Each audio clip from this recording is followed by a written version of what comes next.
Welcome back to another deep dive. Look, I want to speak directly to you right out of the gate today. Yeah, because we have a highly provocative piece of source material on the table for this one. We really do.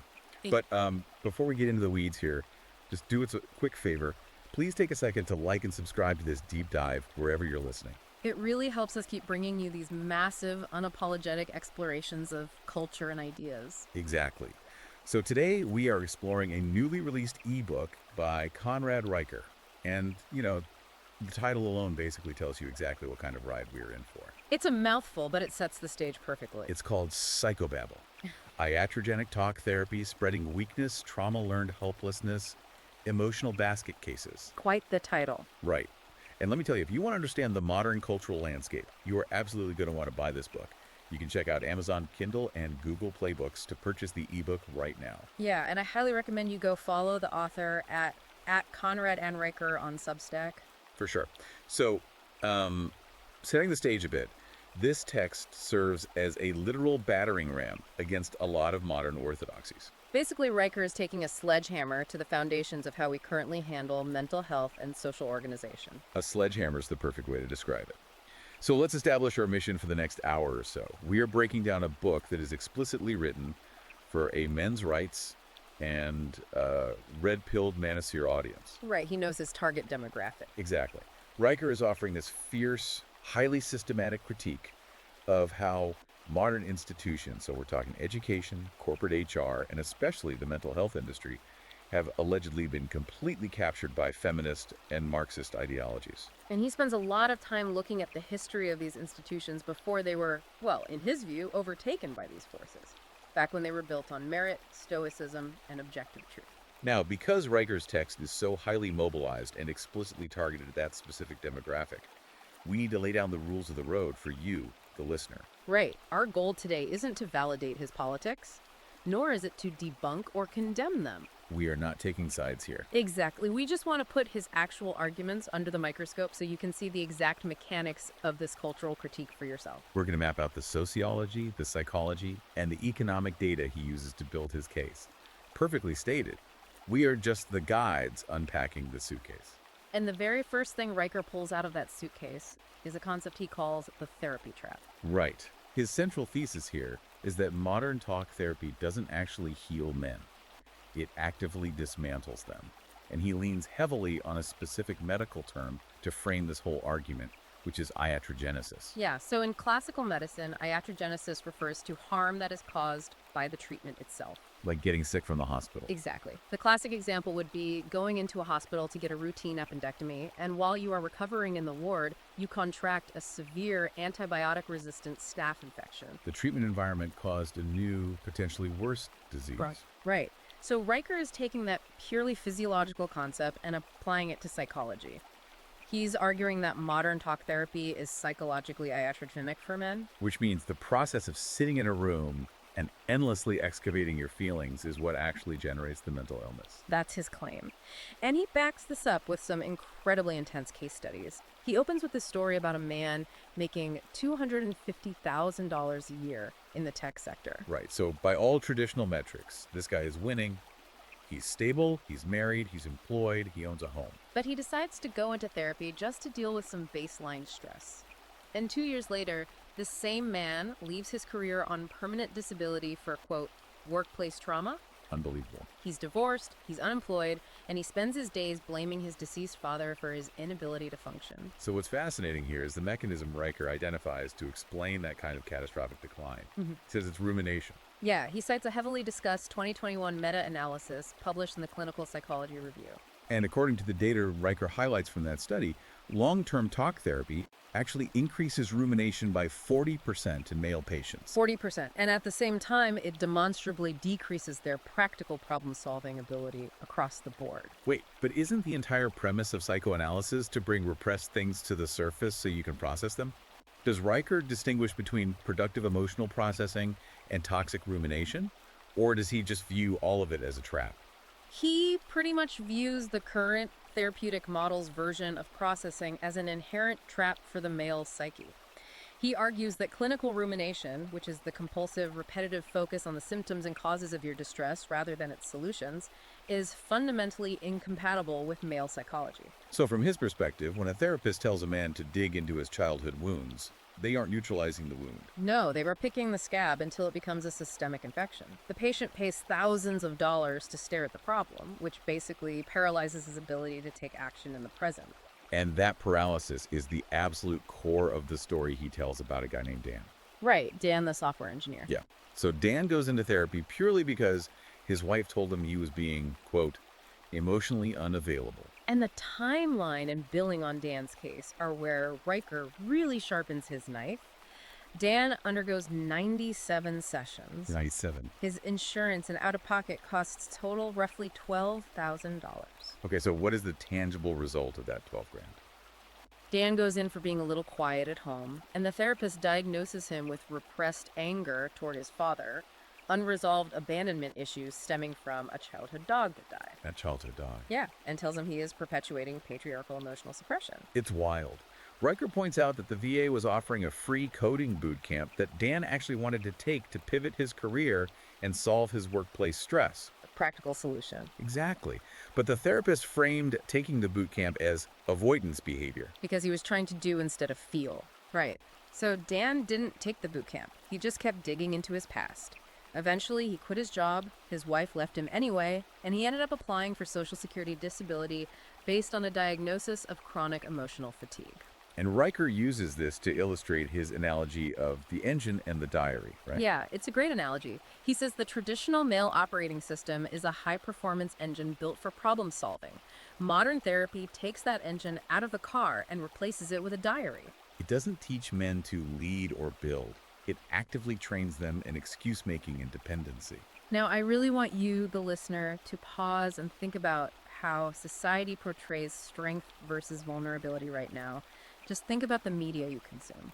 Riker points a massive spotlight at modern pop culture to show how this iatrogenic mindset has bled out of the clinic and into our living rooms.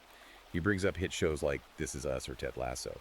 His critique of those shows is so interesting because he notes how the archetype of the hero has been completely inverted. How so? Well, historically, the hero was the stoic, the man who absorbed the chaos of the world, quietly fixed the problem, and protected his community without demanding emotional compensation. Right, the classic, strong, silent type. Yeah. But in modern storytelling, Riker observes that the stoic is almost always portrayed as emotionally stunted, toxic, or even the villain. Well, the new hero is the guy who has a panic attack, breaks down crying in the locker room, and demands that everyone else hold space for his vulnerability. Riker views this as highly coordinated social engineering. He argues it conditions men from a very young age to believe that vulnerability is the highest moral virtue and that silent endurance is a psychological failing. But Riker's counter-argument is incredibly blunt. He writes that nature does not care about your feelings. A burning building does not burn any slower just because you sat on the curb and cried about your trauma before running inside. That perfectly sets up his transition from the individual on the therapist's couch to the macro structure of society itself. Right, if the institutions are pushing this emotional fragility, where did that actually come from? So Riker looks at the history of these institutions, and he uses Jungian psychology to explain their capture. Specifically, he leans heavily on the archetype of the devouring mother. Okay, let's break that down for the audience. What is the devouring mother in Jung's framework? In Jungian psychology, the devouring mother is the shadow aspect of the maternal archetype. A healthy, positive mother nurtures a child, protects them, but ultimately prepares them to face the danger of the world so they can gain true independence. She wants them to grow up. Right. The devouring mother, however, consumes the child's agency. She is so terrified of the child getting hurt that she keeps them infinitely dependent. She doesn't want the child to learn to walk, because walking means they might walk away. Exactly. She wants them to crawl so she can maintain absolute control under the guise of keeping them safe. And Riker's argument is that the state, the modern education system, and corporate human resources departments have literally shapeshifted into this devouring mother. When we connect this to the bigger picture, it makes so much sense. You know, when I was reading this section, it made me think of a dystopian nursery. Just imagine a daycare center where the kids are never, ever allowed to go outside and scrape their knees. Right? The people running the nursery aren't keeping the kids inside because it's raining. They're keeping them inside. because they are ideologically terrified of the children discovering they can survive a scraped knee without the nursery's help. That analogy hits exactly on Riker's point about institutional capture. He claims that feminist and Marxist ideologies have merged to install this maternal, hyper-protective, hyper-punitive ideology across all our systems. And the examples he gives are just stunning. The most glaring one is an Oregon school district that decided to replace traditional fourth grade math drills with a curriculum they called emotional numeracy. I had to read that part twice because it genuinely sounds like satire, but Riker cites the actual school board documents. It's real. Boys who were naturally competitive and solved the math equations quickly were pulled aside and punished. The teachers told them they were dominating space and disrupting the cozy collective of the classroom. There was a 10-year-old boy who finished a multiplication drill in 3 minutes, and instead of getting an A, he was sent to a school counselor for collaborative reintegration. And the inverse was also true. Riker points out a girl in the same class who completely failed to grasp basic division. And what did she get? Instead of being tutored to achieve the correct objective answer, the teacher gave her a feelings first sticker to reward her empathetic struggle with the material. So, wait, they're literally rewarding failure if it's accompanied by the right emotional performance. How does Riker explain the endgame of a system that punishes competence and rewards incompetence? He argues this is the deliberate triumph of process over product and feeling over function. The deep dive into this Oregon curriculum reveals a system where female-coded behaviors, Like seeking consensus and emotional policing. right, prioritizing group harmony over individual excellence. Those are officially institutionalized as the only acceptable metrics of success. While male-coded traits like speed, precision, cold logic, competitiveness, and independent action are pathologized as toxic or aggressive. Riker is saying this isn't just bad teaching, it is an ideological exorcism of masculinity from the public square. And he shows how that exact same dynamic scales up into adulthood. He profiles a Seattle police officer. This one is crazy. This is a guy with 15 years on the force, 2 commendations for bravery, a spotless record. He's involved in a justified, on-duty shooting. He goes through the standard tactical review, he passes the mandatory psychiatric evaluation with flying colors. But then corporate HR steps in and demands he join a mandatory healing circle with other officers to process the collective trauma. And the officer politely declines. He states he's fine, he has processed the event, and he wants to get back to his patrol. And the result? He is officially reprimanded and placed on administrative leave. Not for the shooting, but for refusing the healing circle. Exactly. This introduces Riker's concept of the communal hive. He argues that once an institution is captured by this ideology, it begins to operate a shadow judiciary based entirely on gossip, emotional consensus, and the demand for absolute vulnerability. The HR department didn't care about his objective fitness for duty. They cared that he refused to submit to the emotional rituals of the hive. That shadow judiciary concept is terrifying in practice. He mentions this WhatsApp group in Portland called the Sister Circle Safety Check. Right, the marketing firm. Yeah, it was a group of female employees at a marketing firm who targeted a male coworker and his crime. During a meeting, he calmly stated, "I don't do emotional labor. I just want to focus on the deliverables." And within 72 hours of him making that statement, the hive mobilized. They documented his quote, framed it as a lack of empathy, combed through his past Slack messages to find instances where his tone was insufficiently supportive, and triggered a formal HR wellness follow-up. He didn't break a single company policy. He wasn't abusive. He wasn't harassing anyone. He just wanted to do his job. But he failed to conform to the emotional demands of the collective. Riker emphasizes that in the devouring mother system, a man's preference for privacy is treated as a clinical pathology. His independence is viewed as a dangerous rebellion. The punishment handed down by HR isn't about objective misconduct. It's about enforcing emotional submission. If a man refuses to perform public vulnerability, the hive views him as an existential threat that must be neutralized. So if the institutions are acting like this overprotective, deeply punitive mother, it makes sense that the only way to earn her favor is by constantly showing her your wounds. Which brings us to how Riker views the modern concept of trauma. Right. He argues that traditional religion, which used to provide the moral scaffolding for the West, has been entirely replaced by what he calls the trauma industrial complex. It is the rise of the confessional state. Riker points out that the fundamental human urge to confess hasn't disappeared at all. The confessional booth has just been relocated from the church sanctuary to the therapist's couch and the corporate HR office. But he notes a massive structural difference between the two paradigms. In traditional Western religion, dealing with sin required repentance, taking accountability, and physically altering your behavior to seek redemption. You had to actually do something to be forgiven. Exactly. But in the trauma industrial complex, trauma has replaced sin, and trauma requires no action. It only requires validation, claiming victimhood, and engaging in endless public disclosure. You are no longer saved by what you overcome. You are validated purely by what you have endured. The examples he gives to back this up are jarring, to say the least.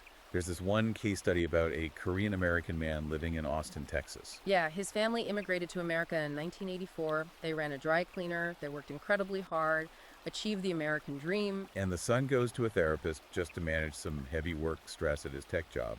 And the therapist looks at this son of immigrants and tells him that his anxiety is actually ancestral guilt regarding American slavery. Because in this new moral economy, facts and individual history are completely relevant. The therapist applied a blanket ideological framework where only systemic identity and inherited guilt matter. The patient's actual lived experience as a first-generation immigrant was erased and replaced with an ideological script. Riker also cites a Protestant pastor in Portland who literally canceled his Sunday sermon. Instead of preaching from the Bible, he had the men in his congregation sit in a trauma circle to confess their male privilege and their unconscious complicity in systemic oppression. Riker looks at that and says, look, the capture is complete. Even the church has traded theology for therapy. And it filters down to the most basic levels of communication. Look at the Toronto Public School. Riker mentions that officially banned the word try. Banning the word try, because according to the school board, trying implies the possibility of failure, and the concept of failure triggers trauma in the students. Or what about the tech founder in Silicon Valley? He was paying $4,000 a month for something called equity therapy. His board mandated it so he could process his toxic dominance, which the founder defines simply as believing that merit, extreme competence, and hard work should be rewarded with promotions. Riker uses these examples to launch a sweeping critique of the modern self-help movement, specifically targeting things like Oprah's book club and the massive, ubiquitous popularity of books like The Body Keeps the Score. His argument is that trauma has been reverse engineered into a high-end status symbol. He literally says people wear their diagnoses like designer labels. People put it in their social media bios. They'll say, I'm neurodivergent with CPTSD and an avoidant attachment disorder, the same way someone used to say, I went to Harvard. To give some context for you listening, CPTSD, context post-traumatic stress disorder, is a severe clinical diagnosis originally intended for people who survived prolonged, inescapable trauma, like prisoners of war or victims of horrific long-term childhood abuse. Riker points out that this heavy clinical terminology has been hijacked by the general public to describe standard life adversity, bad breakups, or a boss who expects you to work on a Friday afternoon. And the more trauma you can display, the more moral capital you earn. Precisely. The more broken you are, the more enlightened and authentic society perceives you to be. Riker claims this has effectively destroyed the traditional Western morality, which was historically based on duty, stoicism, and the nobility of overcoming adversity. Now, if you silently overcome adversity, you are accused of repression and toxic avoidance. Think about your own workplace for a second, listener. Have you ever had to do an emotional audit? Have you sat through a mandatory diversity training that suddenly felt like a highly invasive group therapy session, where everyone was expected to share their deepest insecurities? Riker warns that the modern workplace now demands emotional confession as proof of citizenship.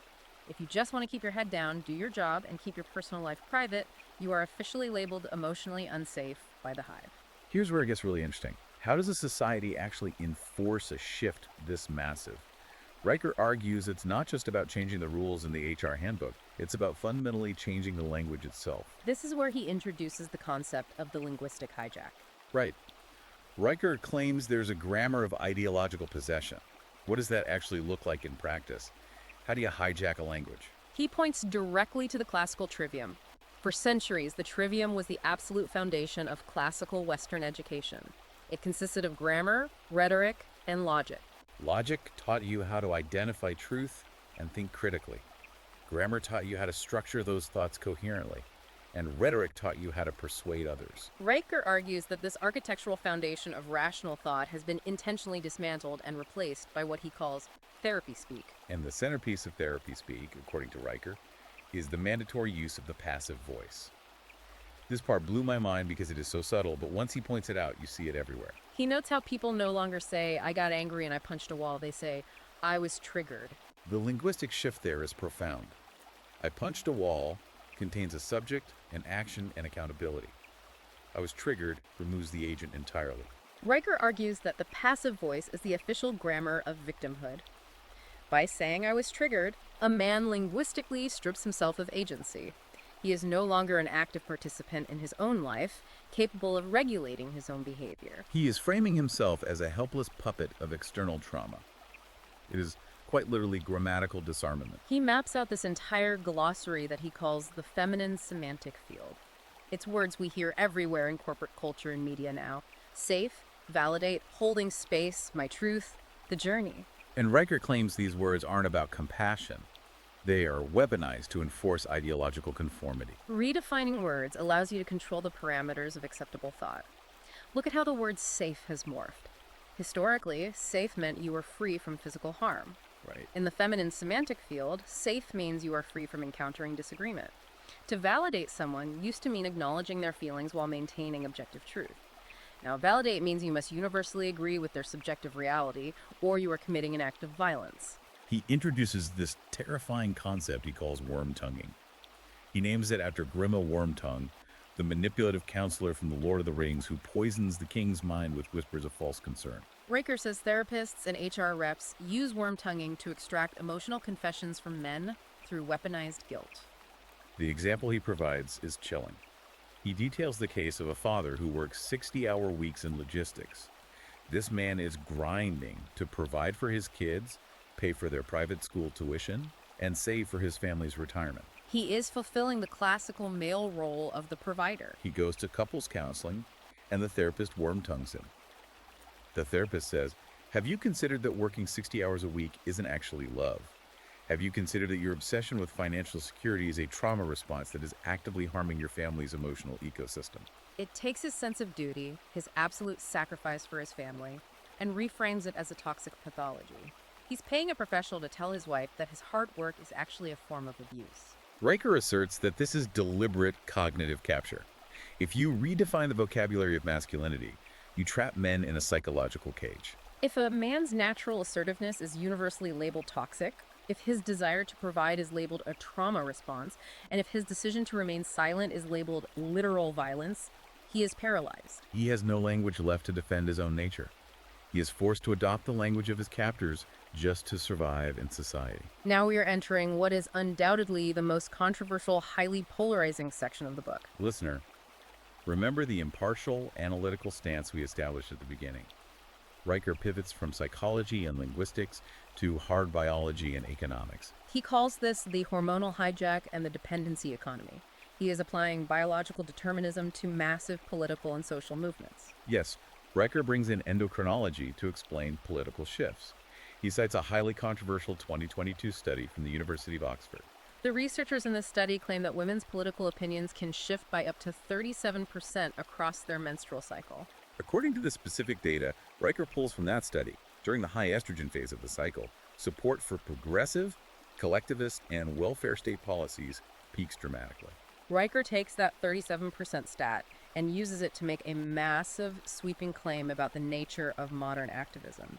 He claims that modern leftist activism, particularly movements focused on equity and emotional safety, isn't a philosophical or intellectual movement at all. He calls it an estrogen storm. He essentially compares feminist rallies and HR policy shifts to a biological tide rather than a debate of ideas. He argues that what looks like grassroots activism or a shift in corporate ethics is often driven by base endocrinology. His premise is that female-led movements operate like hormonal weather systems. They biologically prioritize group belonging, resource redistribution, and emotional safety over factual accuracy, merit, and objective truth. It is a staggering claim, arguing that our institutions have been captured by a biological imperative rather than a political one. And he ties this biological argument directly to the brutal economics of the therapy industry itself. He points out that mental health is a $200 billion industry in the United States alone. And Riker's core thesis here is that the entire business model of this industry is built on a massive conflict of interest. This raises an important question. Therapists, he argues, are financially incentivized for client retention, not for client recovery. Think about the ethics of the psychological business model. If a therapist cures you in 3 sessions, they lose a revenue stream.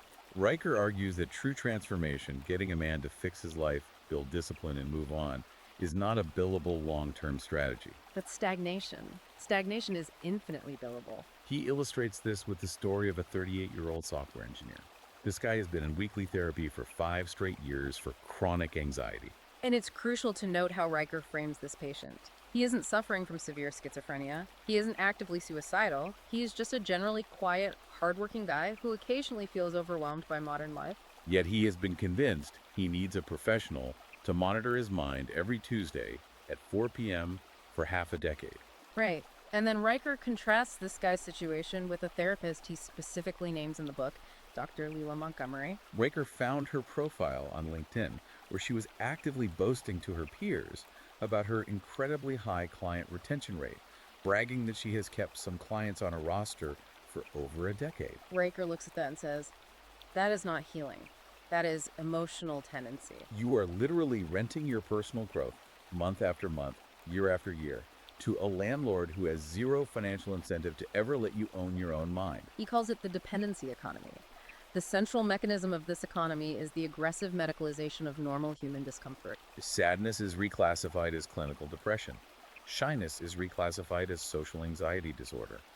A bad day at work is a trauma response. If every failure, rejection, or moment of grief requires professional surveillance and a billing code, the industry has successfully guaranteed itself a permanent, paying underclass of emotionally stunted individuals. He says the industry doesn't sell competence. It sells catharsis. And catharsis is just a drug. It's a high that wears off by the time you get to the parking lot, ensuring you have to book another session next week to get your fix. So if this dependency economy is draining men of their agency and their resources, how does this affect the family unit, and how does it affect the broader trajectory of civilization? Riker argues that the ultimate casualty of all this is a coordinated attack on fatherhood, which inevitably leads to the erosion of the Western canon. He seamlessly connects the micro level of the nuclear family to the macro level of Western civilization. In Riker's view, the devouring mother archetype cannot tolerate a rival authority.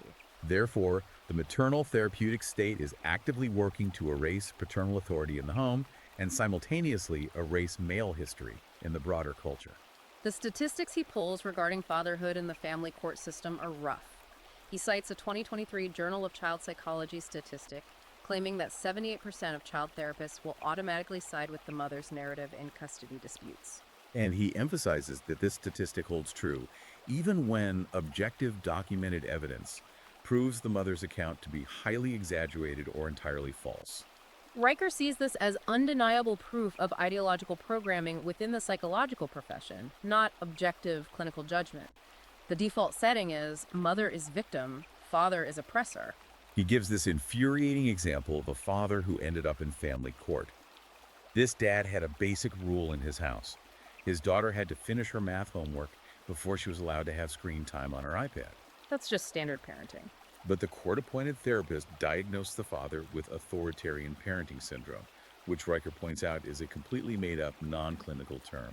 The therapist actually told the young daughter that her dad's demand for discipline was a form of trauma and that her father was hurting her just by existing in his natural authoritative state. By pathologizing basic paternal discipline, the state removes the father's ability to instill order and resilience in the next generation. And Riker argues that the exact same maternal therapeutic mindset that is pathologizing the father in the living room is pathologizing the founding fathers and the great works of Western civilization in the universities. This is where his analysis of institutional capture before and after feminist ideology really shines. The examples he pulls from elite universities are completely wild. He talks about UC Berkeley requiring trigger warnings for Homer's The Odyssey. Why? Because they claim that Odysseus surviving his grueling 10-year journey through sheer force of will is a dangerous promotion of toxic masculinity, and the fact that he walks on 2 legs to achieve his goals is technically ableism. He also highlights Sarah Lawrence College, where a group of students petitioned the administration to completely remove Euclid's foundational texts on geometry from the curriculum. Their reasoning. They claimed that the insistence on objective mathematical proofs and right angles was a weapon of colonial epistemic violence designed to marginalize nonlinear indigenous ways of knowing. Or look at the Smithsonian Museum exhibit he mentions. They took down a traditional display honoring the Wright brothers' objective mechanical achievement in inventing human flight. What did they replace it with? A multimedia sound installation that reframed the entire concept of flight as a metaphor for emotional escape from unresolved childhood pain. It is the total therapeutic colonization of history. And Riker points to the literary world as well, citing a recent Pulitzer Prize-winning memoir with the absurdly telling title, I Blame My Grandfather for the Fall of Rome. He argues we are literally replacing the history of human achievement with the history of therapy. The broader societal implication here is profound. Riker is arguing that civilization is rapidly losing its memory and its spine. History used to be a record of achievement, strategy, conquest, and courage. If you strip all of that away and recast the entire Western canon purely as a series of traumas, oppressions, and emotional abuses, then society forgets how it was built. And more importantly, it forgets how to defend itself against external threats. So what does this all mean?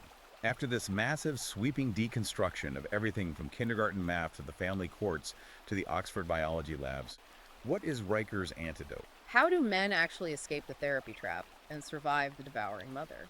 His solution is remarkably simple. Stop talking. Start building. He titles the final section of the book, Reclaiming the Mind Through Action. He completely and utterly rejects the modern premise that endless emotional excavation is the path to healing.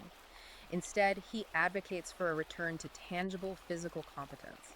He believes that the male brain is not healed by being understood. It is healed by being useful. He anchors this final section with his great personal anecdote about his own grandfather. The year is 1953. A young Conrad Riker is going through some teenage angst, feeling lost and depressed.